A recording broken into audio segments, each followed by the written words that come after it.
After months of warnings by PETA about the fate of long-tailed macaque monkeys being imported to the U.S., the Department of Justice and the U.S. Fish and Wildlife Service have acted, arresting 8 people for an alleged primate smuggling scheme akin to monkey laundering. Monkey laundering? That's right, because American labs will pay big money for monkeys, even species considered endangered. That's next on the PETA Podcast.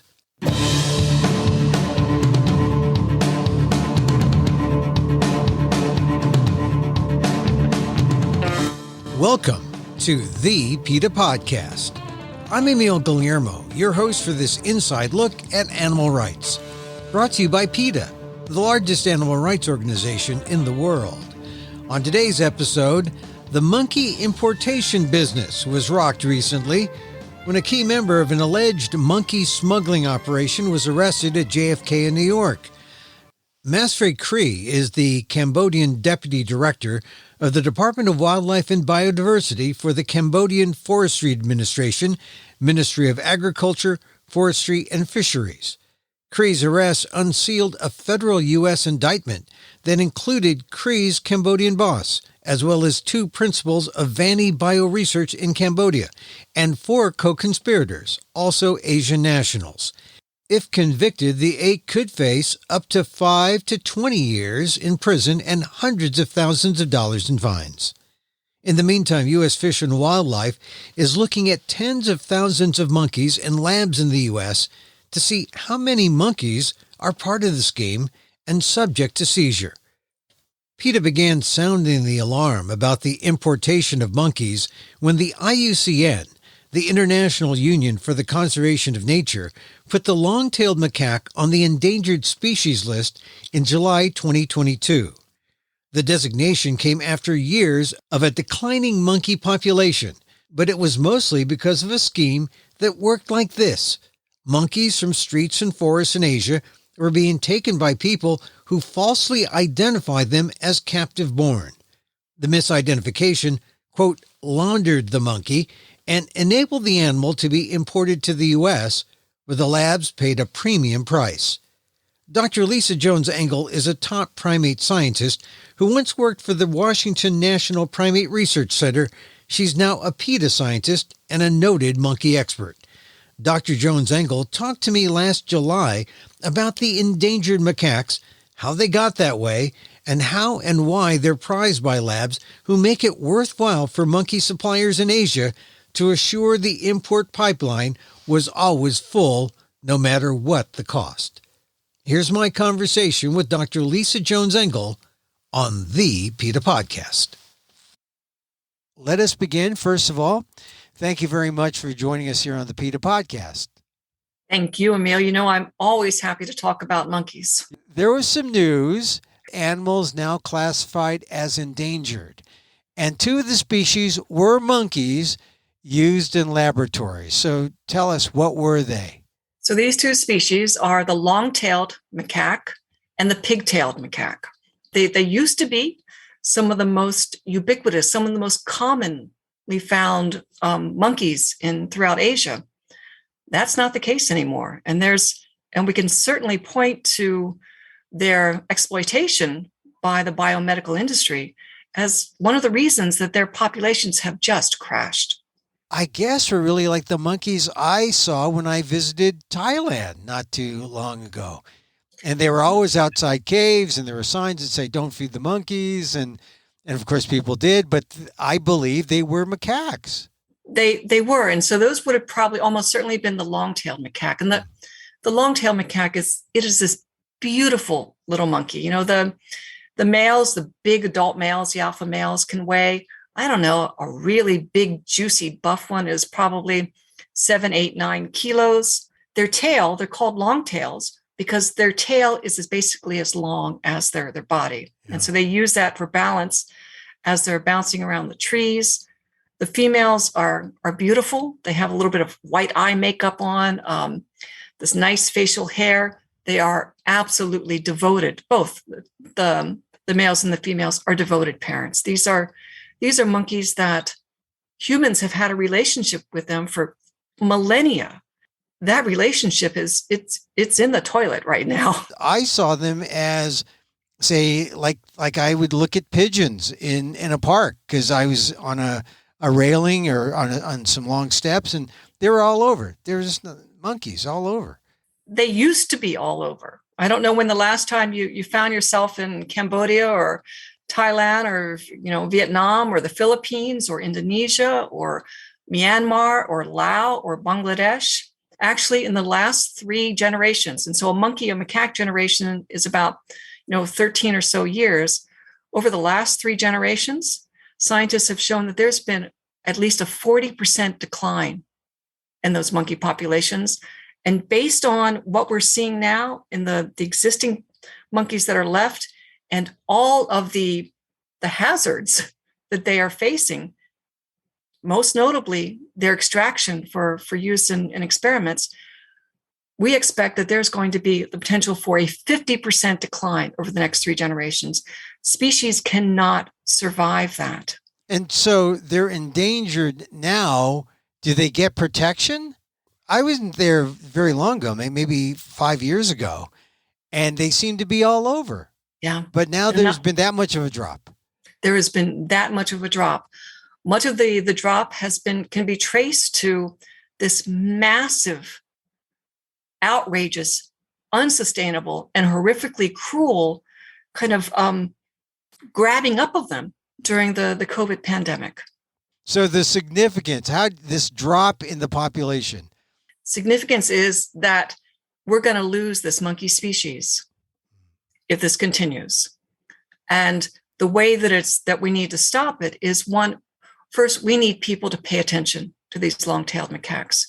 We need people to understand that this assessment that the IUCN, so the IUCN, the International Union for the Conservation of Nature, puts out a red list, and it's called the Red List for Threatened Species. And this is not some willy-nilly kind of, today I think I'm going to put this animal on it or that animal on it. In order for these animals to be evaluated, to be assessed, it is a years-long process where scientists who are working in these countries, scientists who are working around the globe, get together. They look at all the data. There are in-country population surveys, census surveys done on these.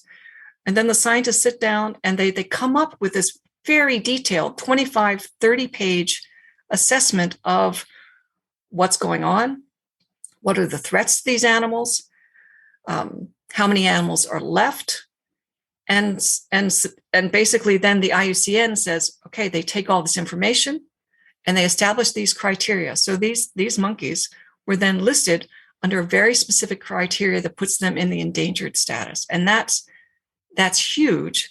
But we're just getting started on what we need to do to protect these monkeys. All right. So now you said a lot of this was due to the fact that they were gathered up.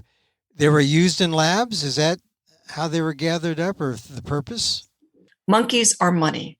Literally, we talk about the price per tail. We were seeing that in each of these countries, the value for a wild-caught long-tailed macaque was skyrocketing to the point that anyone who would see any monkeys anywhere, whether it was kind of in their farm or over near temples or in a protected area or in these urban areas, these folks were highly incentivized to go out and to get these monkeys. And they captured them in some of the most brutal and horrific ways that you could possibly imagine. The footage is out there. So PETA just actually, we released a video last week that's narrated by Kate Del Castillo. And it's, 2.5 minutes, and we lay it all out there. We have some footage from Action for Primates showing how these animals, their sleeping trees are cut down, they're netted, the infants are grabbed, the moms are stuffed in cages. And then these monkeys then start this horrific process of being kind of channeled and funneled to commercial breeding farms, and then to another farm, and then into a truck, and then into a belly of a plane, and then to the US, and then into the laboratories. Are you saying that since I had my trip to Asia, there were people grabbing the monkeys off the street? Absolutely. And absolutely. Oh, wow.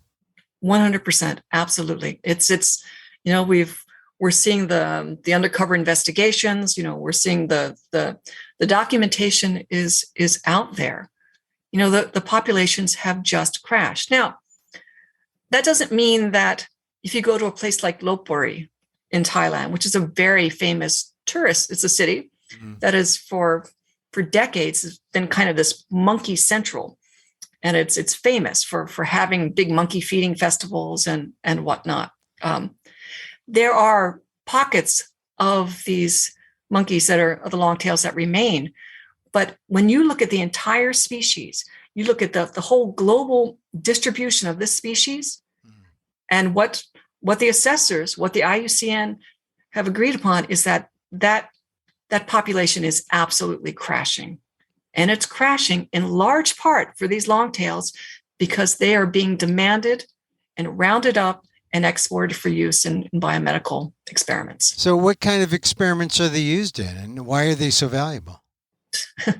They're valuable because the experimenters have decided that, hey, this is the fastest way that I can take my drug.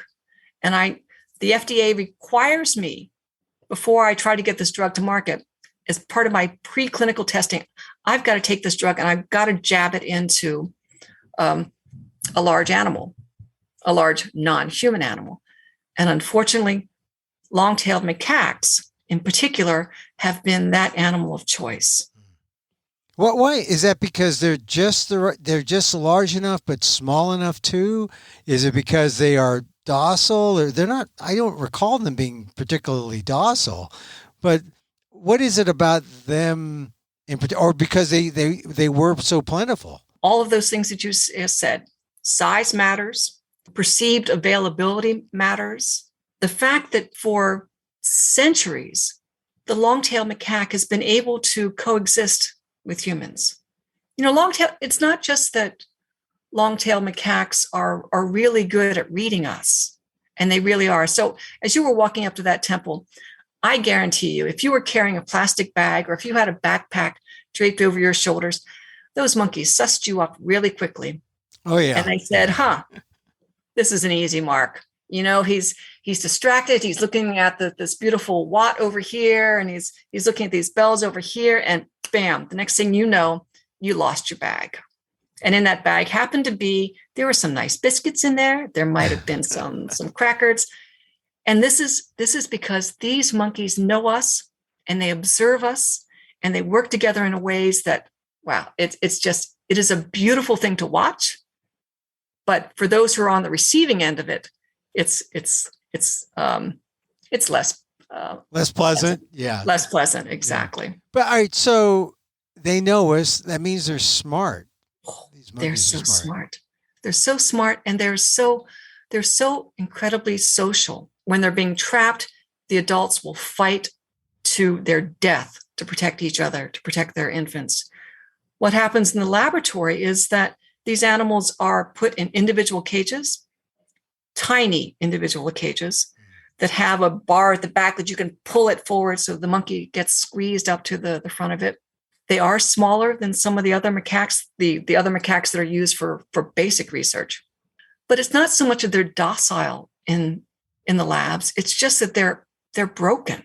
Their spirit is broken. They are everything that they need to be the extraordinary animal that they are, the wise, the clever, the engaged, the alert animal is deprived.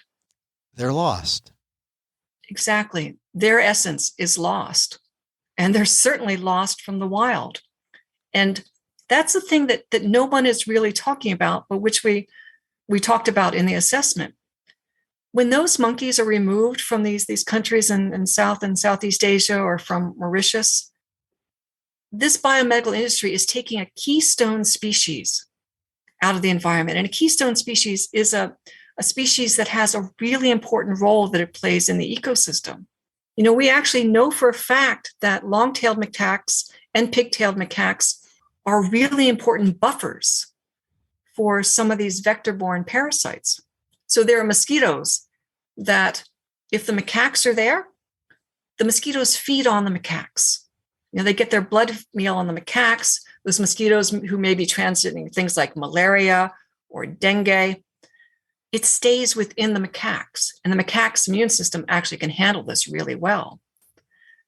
You take those macaques out, you remove them from that ecosystem, you remove them from that edge that between the humans and that other environment, and those mosquitoes look around and they say, I'm hungry today.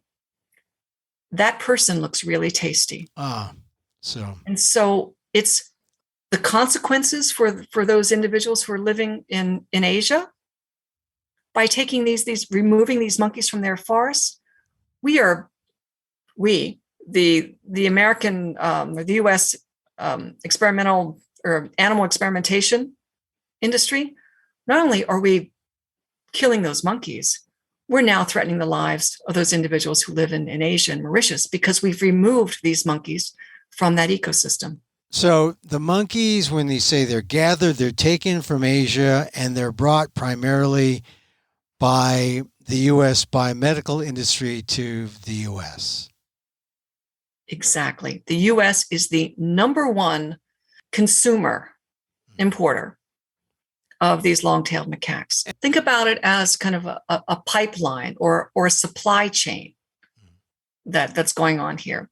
So you have U.S.-based companies that have set up facilities in places like Cambodia and Mauritius, where these long-tails are. The companies, frankly, they launder wild-caught monkeys. So there are all these monkeys that are being caught up because it's, again, each one of these animals is worth a lot of money now. So they're being dropped into the system. They're then flown to the U.S. They land in major U.S. airports like JFK or Chicago. They're unloaded, taken to some undisclosed site where they undergo a CDC quarantine because the CDC knows that these animals, the potential for them to be bringing in dangerous infectious diseases is very, very high. From the quarantine facility, they're then distributed again. They're trucked to places around the U.S. where the monkeys sit for a little bit, and then they go to the next stage. And so the vast majority of the long-tailed macaques end up in toxicology, studies, lethal dose studies at these contract research labs. The long-tailed macaque is not the macaque that's used for basic research, or that there were no long-tailed macaques that were used in the development and the preclinical testing of the Pfizer or the Moderna or the Johnson & Johnson vaccine. That was a completely different monkey, different species of monkey. So basically they use these for like skin test or? No, they use them. They take a compound, they take a drug, and they want to decide, what is if I put this drug in this macaque, what's going to happen? Is the macaque going to get sick? How much of this drug can I put, this novel drug that we've never tried on humans, but we think, maybe it's going to, help us, treat diabetes, Alzheimer's, cancer, whatever. A drug that's kind of been developed in the laboratory. They keep pumping it into these long-tailed macaques until they get to the point of like, okay, it seems like it, this monkey hasn't dropped over dead on its own. Let's now go and try this in clinical trials. We all know, because NIH has told us so, that 95% of what works in these animal models, what's tested safe in these animal models, these monkey models, fails when it hits the human market. Could they use any other animal? Do they have to use monkeys, or monkeys are just there so they use them? This is part of the FDA requirements. There is a law still on the books, and we are really hoping that the FDA Modernization Act will actually change this law. But there are requirements that say before something goes into a human arm or leg or down a human throat, it actually has to go into one of these large mammals. And unfortunately, the long-tailed macaque, as well as beagles, have been tapped as that non-human animal. How many more times do we as a society, do we as a scientific community, how many more times do we need to fail before we understand that trying to make this leap between the immune system of a monkey or a beagle or a mouse or a zebrafish to what actually happens when these compounds are in human cells, it's not working. It's simply not working. And yet, when COVID hit, these monkey experimenters doubled down on this. And they said, just give us more monkeys and we'll give you this vaccine really quickly. And we've talked about this before.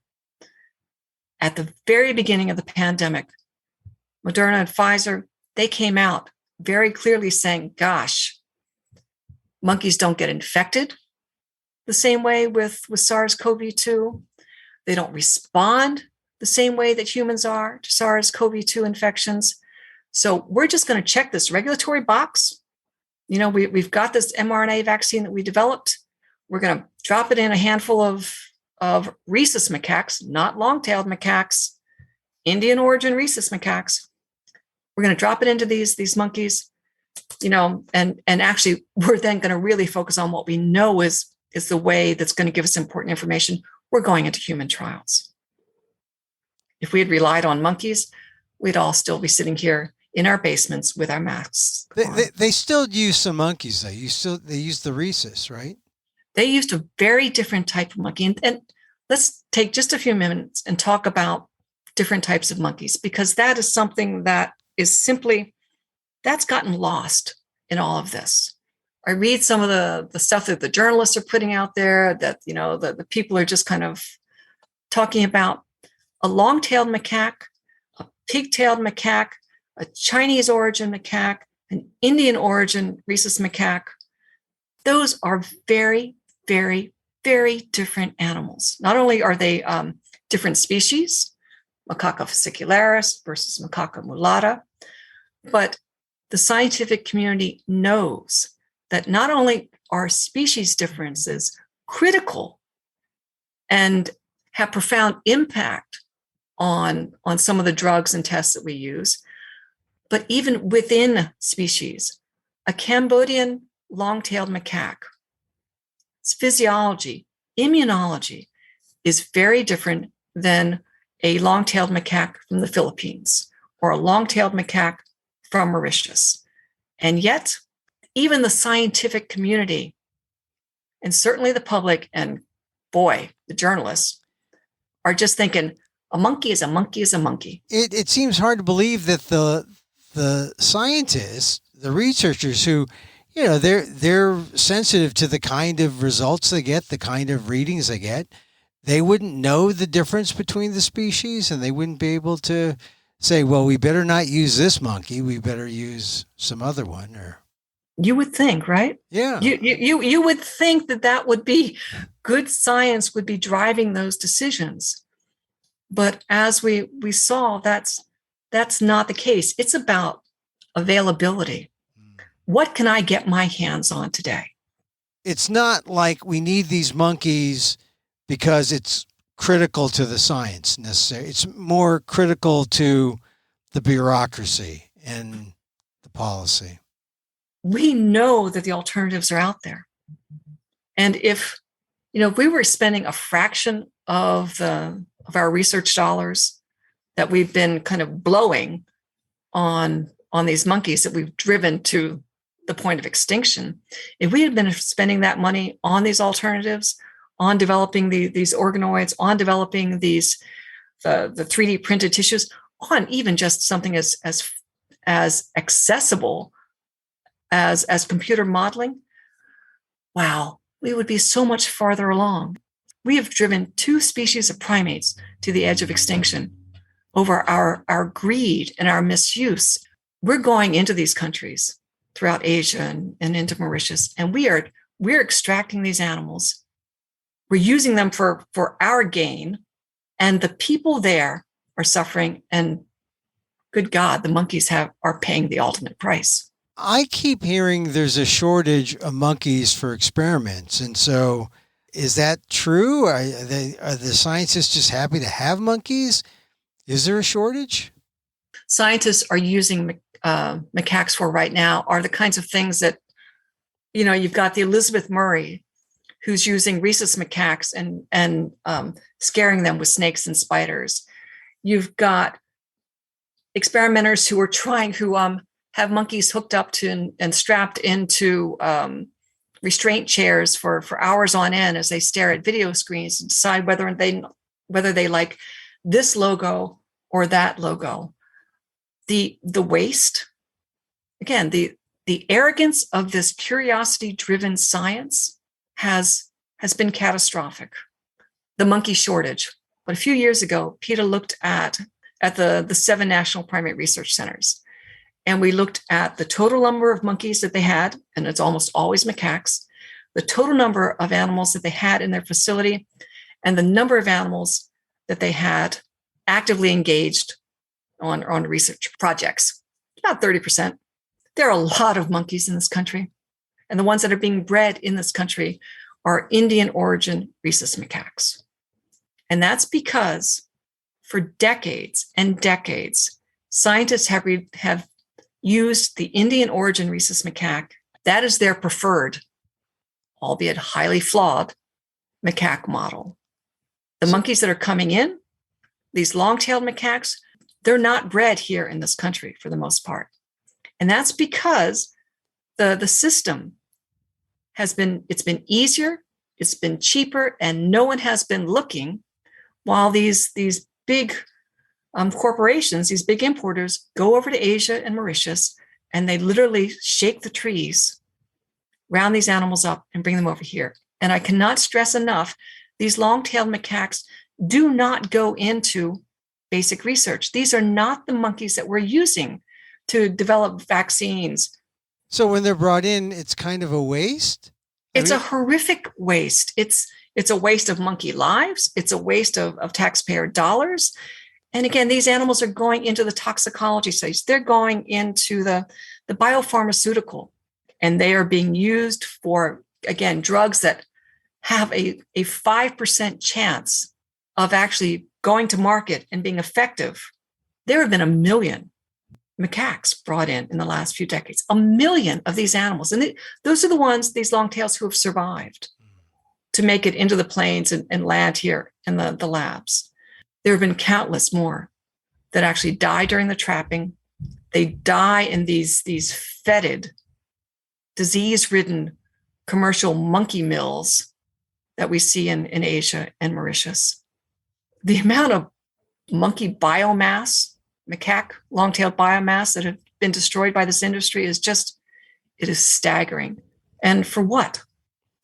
Yeah, I mean, it's hard to imagine, and they're not, as you say, they're not even used in the kind of research science that may lead to any kind of treatments to humans. They're used for toxicology, which is, you want to make sure no one gets a rash. You want to make sure that from a substance, and there are certainly other ways to test for toxicology.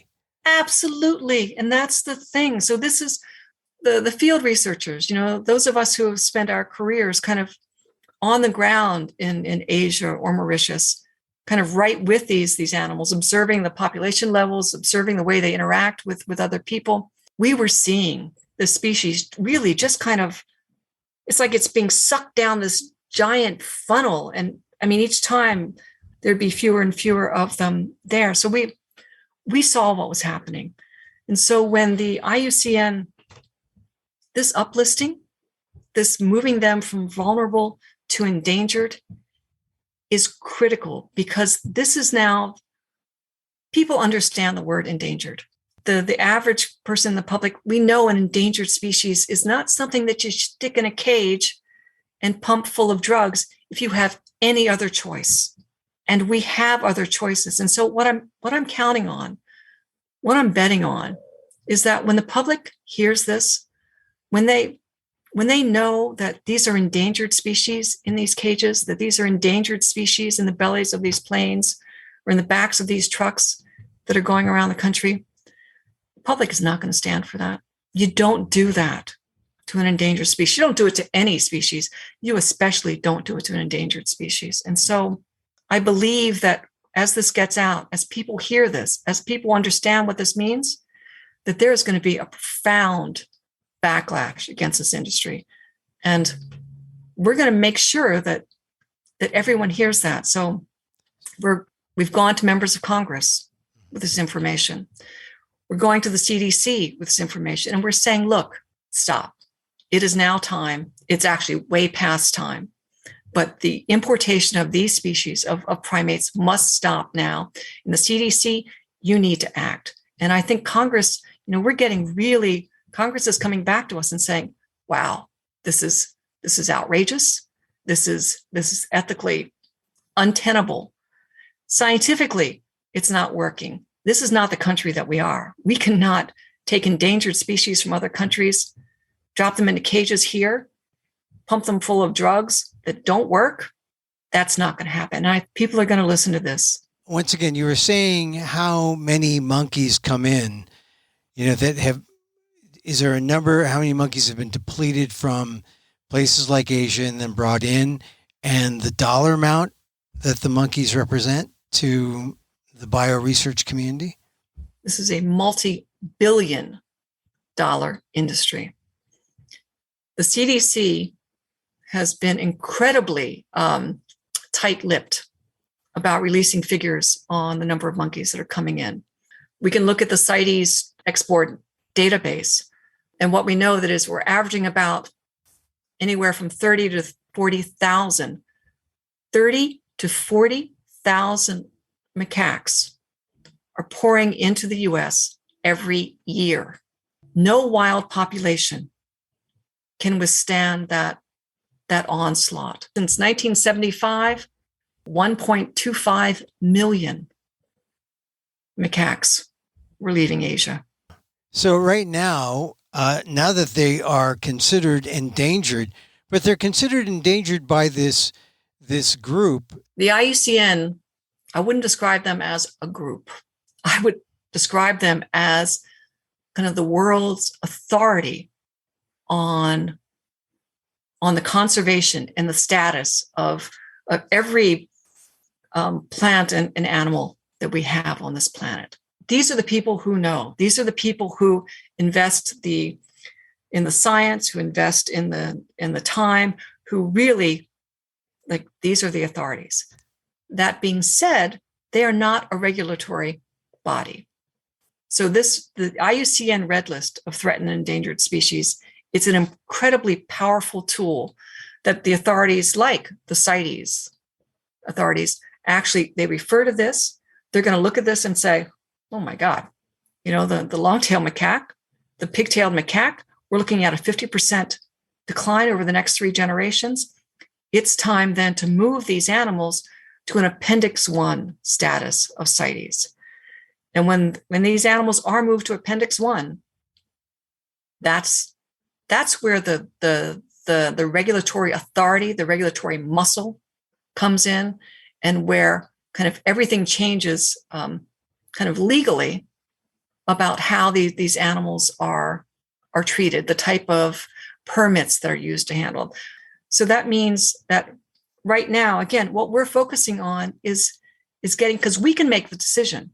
This country, the US Congress, the Centers for Disease Control and Prevention can make the decision right now, tomorrow, based on the fact that these animals are endangered, that we've pushed them to the level of extinction, that they're lousy models for any types of human disease, and something we haven't talked about, the real threat that they represent for bringing in with them the next pandemic causing pathogen. Could that happen? Is that real? That's a very real potential. But again, we can make this decision. The CDC could close the door tomorrow with that.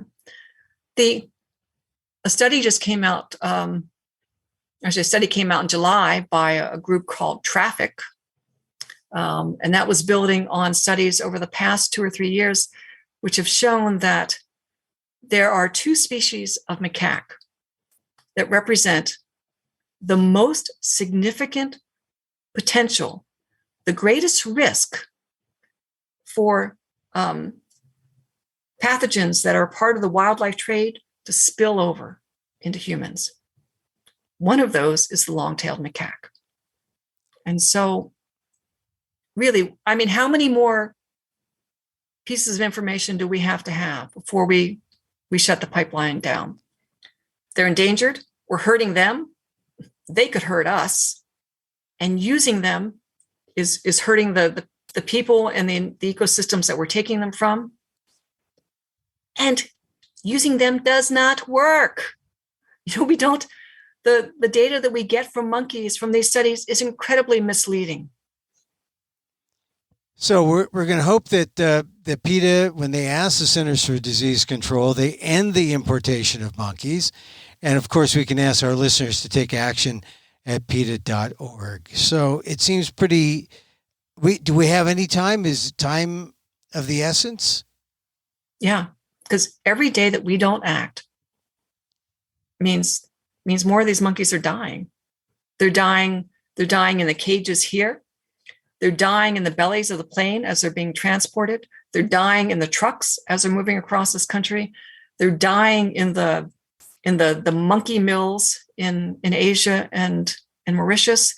They're dying as the hunters and trappers beat them to death because they're trying to protect, those monkeys are trying to protect their friends. Time is of the essence. We've known for too long.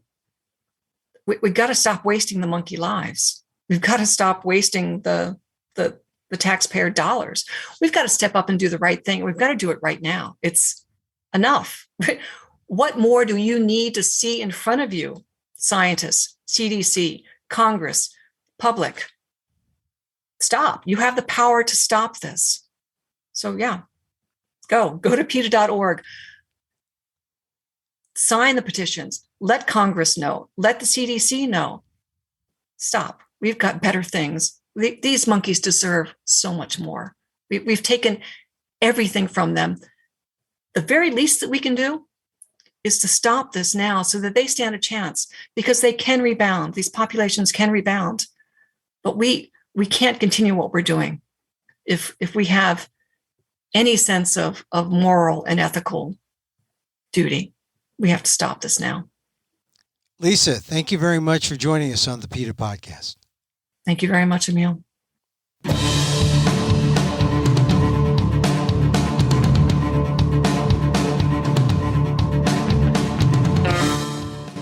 My July 2022 interview with Dr. Lisa Jones-Engel, PETA primate scientist.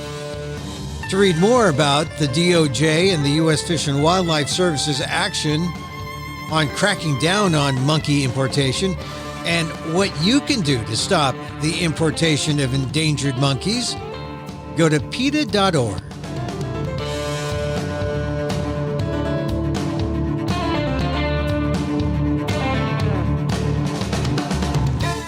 And that's our show for today. Thank you for listening. Don't forget to send a link of this show to your friends. Tell them you liked the PETA podcast. You can contact us at PETA.org. You can find me on Twitter at Emil Amok. That's EMILAMOK. Or see my vlog at AMOK.com. Or see my work at ALDEF, the Asian American Legal Defense and Education Fund. That's ALDEF, AALDEF.org/blog.